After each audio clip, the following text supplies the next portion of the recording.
आज की क्लास में सभी विद्यार्थी जो हमारा सिंटैक्स टॉपिक है उसमें हम लोग आर्टिकल के बारे में जानेंगे। जैसे कि आपको पता है इंग्लिश में ए, एन और द,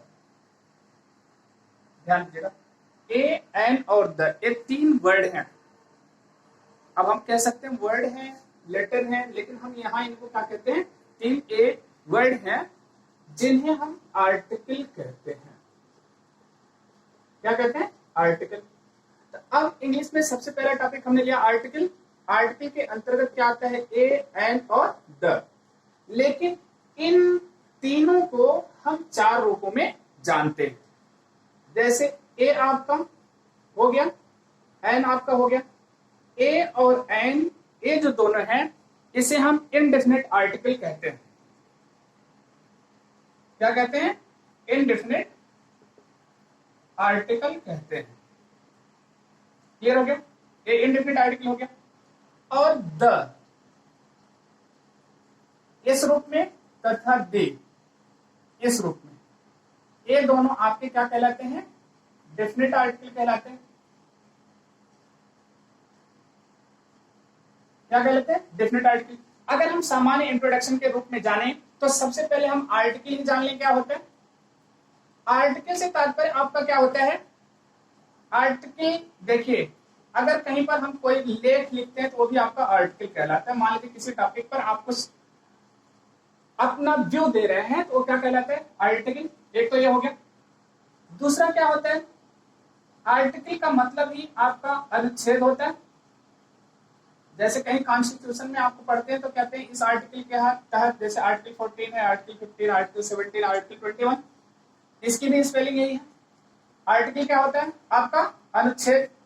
और क्या होता है? आर्टिकल का मतलब ये धारा होती है। कहीं पर हमको धारा लगाना है, किस आर्टिकल के तहत आपके ऊपर कार्रवाई की गई। एक तो ये हो गया। ये सामान्य भाषा में जैसे हम कहीं लेख लिखते हैं कंपोजिशन में तो आर्टिकल कहलाता है। कॉन्स्टिट्यूशन में और लॉ के पोर्शन में हम इतनी चीजों के बारे में जानते हैं। लेकिन जो इंग्लिश में हम जिक्र करते हैं आर्टिकल का मतलब ए एंड द, ये तीनों वर्ड हैं और ये तीनों आपके डिटरमाइनर्स कहलाते हैं। तीनों क्या कहलाते हैं? ये डिटरमाइनर्स कहलाते हैं। अब कह दिया डिटरमाइनर्स क्या है? हमने कहा determiners are those words that determines noun और प्रोनाउन। डिटरमाइनर वर्ड वह शब्द हैं जो नाउन और प्रोनाउन को क्या करते हैं? डिटरमाइन करते हैं। लेकिन आर्टिकल को इसलिए हमने अलग कर दिया क्योंकि आर्टिकल हमारा केवल किसको डिटरमाइन करता है? नाउन को। अब ध्यान दीजिएगा, आर्टिकल किसको डिटरमाइन करता है? केवल नाउन को डिटरमाइन करता है, अर्थात ये प्रोनाउन को डिटरमाइन नहीं करता। तो अब सबसे पहली चीज आप जान लीजिए कि आर्टिकल हमेशा किसके पहले यूज होगा? नाउन के पहले यूज होगा। अब बात आती है, यहां पर हमने कहा इनडेफिनेट आर्टिकल। इनडेफिनेट क्या करता है? किसी चीज की अनिश्चितता को शो करता है। और डेफिनेट क्या करता है? किसी चीज की निश्चितता को शो करता है। डेफिनेट किसी चीज की किसको शो करता है? निश्चितता को। अब यहां हम डिटरमाइनर के बारे में अगर समझें तो हम कहते हैं determiners are those words that determines noun, जो नाउन को डिटरमाइन कर देते हैं। डिटरमाइन करने का मतलब होता है निश्चित कर देते हैं। और यहां पर लेकिन हम कह रहे हैं अनिश्चितता व्यक्त करता है। ठीक है। अब निश्चितता और अनिश्चितता किस प्रकार की होगी अभी आपको हम बताते हैं। जैसे मान लीजिए हम लिख दिया यहां पर बॉय। ठीक है। बॉय क्या शो करता है? बॉय ये शो करता है कि, ठीक है, the child of human being which has the feature of masculine. मतलब वो बच्चा आदमी का जिसमें मैस्कुलिन के गुण होते हैं वो बॉय कहलाता है। मतलब बॉय लिखने का तात्पर्य हो गया all the boy of the world, संसार के सारे बच्चे, मतलब जो लड़के हैं वो बॉय कहलाए। लेकिन अगर इसी के पहले हमने क्या लगा दिया? A boy. अब क्या हो गया? डिटरमाइन हो गया ना, कि मतलब कोई एक बच्चा। डिटरमाइन तो कर दिया, मतलब एक संख्या शो करने लगी। लेकिन ये किसी बच्चे की बात कर रहा है, वो बच्चा फिक्स नहीं, इसलिए क्या कहलाता है? इनडेफिनिट कहलाता है। लेकिन अगर यहीं पर हमने बॉय लिखा और बॉय के पहले हमने क्या लगा दिया? द। अब ये क्या हो गया आपका? द बॉय हो गया। अब मतलब कौन सा?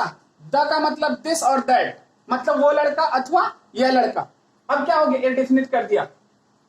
यहां पर कोई लड़का, यहां पर यह अथवा वह लड़का, ये आपका डेफिनेट हो गया, इसलिए ए इनडेफिनेट हो गया और ए क्या हो गया, डेफिनेट हो गया। क्लियर हो गया। अब आप इतना समझ लीजिए, इंग्लिश में जो 3 वर्ड हैं ए, एन और द, इन्हें हम क्या कहते हैं, आर्टिकल कहते हैं। लेकिन अगर हम पॉइंट ऑफ व्यू से देखते हैं तो हमको 3 मतलब 4 वर्ड मिलते हैं, ए, एन, द एंड दे। यद्यपि दी का फॉर्म हमको रेयर केस में मिलता है, ये किसी पोएम में मिलता है, इसके अतिरिक्त नहीं मिलता है। हर जगह हम इसी द को कहीं पर द पढ़ते हैं और कहीं पर दी पढ़ते हैं। तो कहां पर पढ़ेंगे इसको आगे आपको बताया जाएगा।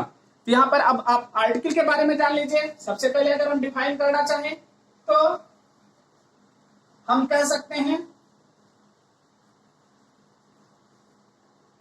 डिटरमाइनर्स। अब ध्यान दीजिएगा, अब हम यहां आपको उठा रहे हैं determiners a, an and the are they are called articles. अब पता हो गया, हमने कहा दिया डिटरमाइनर ए, एन, ठीक है, एंड द और दी आर कॉल्ड आर्टिकल्स। इन्हें हम आर्टिकल्स कहते हैं। इन दोज अथवा इन दिस लिख लीजिएगा, in this A and an are called indefinite article.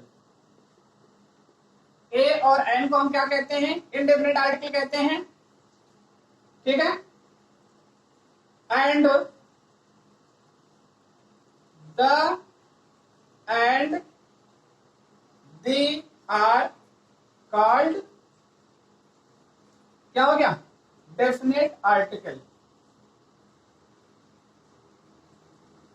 अब आपको पता हो गया ए एन इनडेफिनिट हो गया और डेफिनेट क्या हो गया, मतलब द और दे।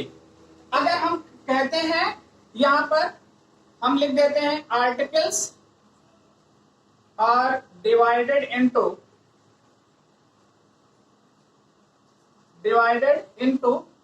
2 काइंड्स।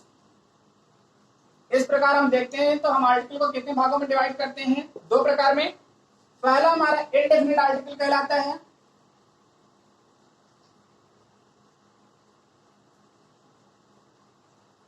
इनडेफिनिट आर्टिकल फर्स्ट हो गया। दूसरा हमारा हो गया डेफिनेट आर्टिकल। क्लियर हो गया। अब इनडेफिनिट आर्टिकल के अंतर्गत आपको पता है ए एन आएगा और डेफिनेट आर्टिकल के बाद के लिए द और दे आएगा। क्लियर हो गया। अब हम सामान्य रूप में जानते हैं इनडेफिनिट आर्टिकल का यूज हम कहां पर करते हैं और डेफिनेट आर्टिकल का यूज कहां पर करते हैं। तो सबसे पहले आप इतना जान लीजिए, ए एन इनडेफिनिट आर्टिकल है, द और दी क्या है, डेफिनेट आर्टिकल है, ठीक है। हम आर्टिकल को 2 रूपों में डिवाइड करते हैं, इनडेफिनिट आर्टिकल और डेफिनेट आर्टिकल के रूप में लिखते हैं। क्लियर हो गया। तो अगर हम देखें तो सबसे पहले ये जाने कि इनडेफिनेट आर्टिकल क्या होता है, लेकिन इसको हम नेक्स्ट वीडियो के माध्यम से आप लोगों को बता रहे हैं। Thank you for this class.